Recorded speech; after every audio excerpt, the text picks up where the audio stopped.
Anesthesiologists of Reddit, what was something you won't forget hearing from someone that was under? My mom worked the night shift for 15 years and couldn't sleep during the day, so her doctor prescribed her some Ambien so she could get some rest. I was maybe 12 or so at the time. One day, she poked her head into my room when she should have been sleeping with the most zonked out expression I've ever seen.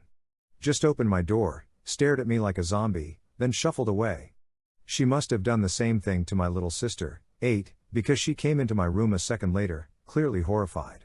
We found my mom in the kitchen, sitting on the bench at the table in a daze. I grabbed the camcorder because this was too weird. We tried to get her to go to bed, but she refused until we got her a cup of milk. We did, but she didn't drink it, just stared at it. So we helped her up and told her we were taking her to bed. She refused again, and would only agree if she could put on her slippers. Fine. We walked her to her slippers, but she claimed she couldn't wear them because she only had 2 slippers but 4 feet. I told her no, she's got 2 feet like everyone. She got irritated because she could obviously see 4 feet, like a dog, and she wasn't a dog. So we told her to put 2 of her feet in, and go barefoot with her extra feet. She started doing a weird shuffle jump, trying to get both feet into her slippers at the same time. Eventually, we managed to get her to bed. She remembered none of this when she woke up hours later. Luckily I had the whole ordeal on tape, which she refused to watch out of embarrassment. She never took Ambien again.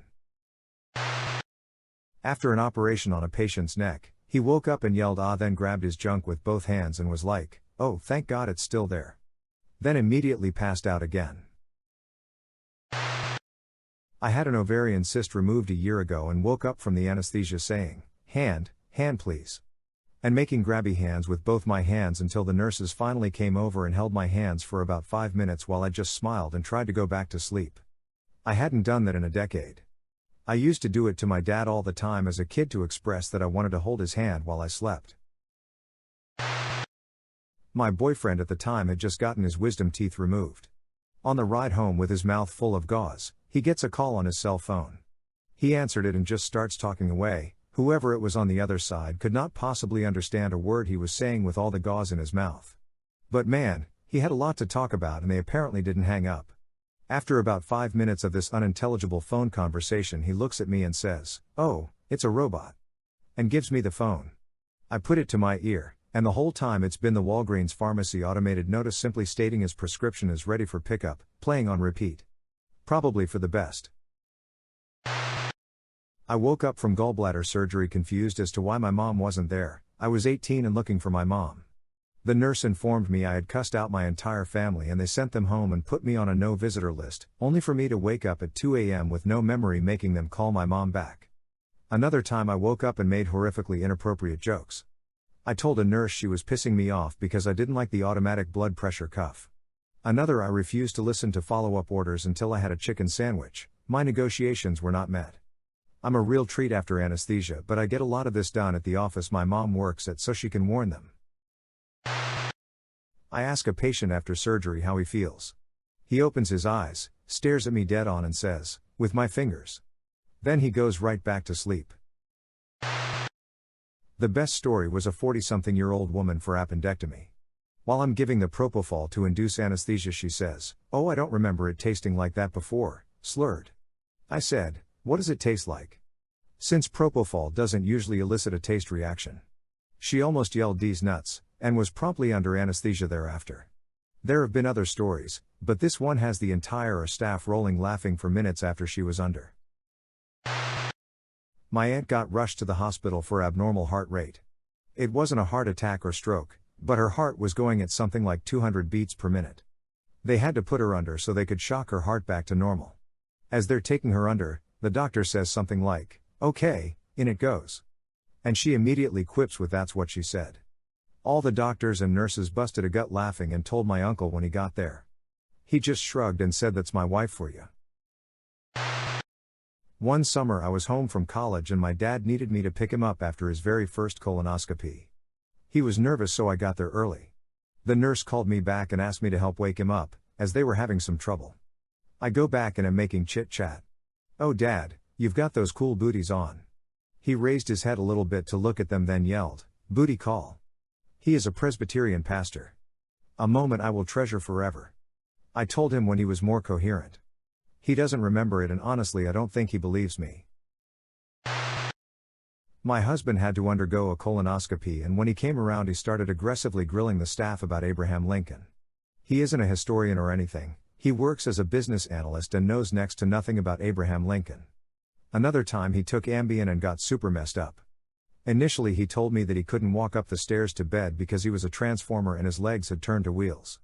Finally got him upstairs and he made the observation that if peach trees could sing to each other like whales it would be beautiful.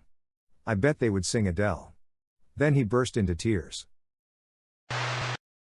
One time a male biology student in his early 20s with a stuck kidney stone, was being put under for surgery. Just as the anesthesiologist was pushing meds and telling me to count back from 100, I looked up at him in a drugged but focused gaze and said, "You're so pretty.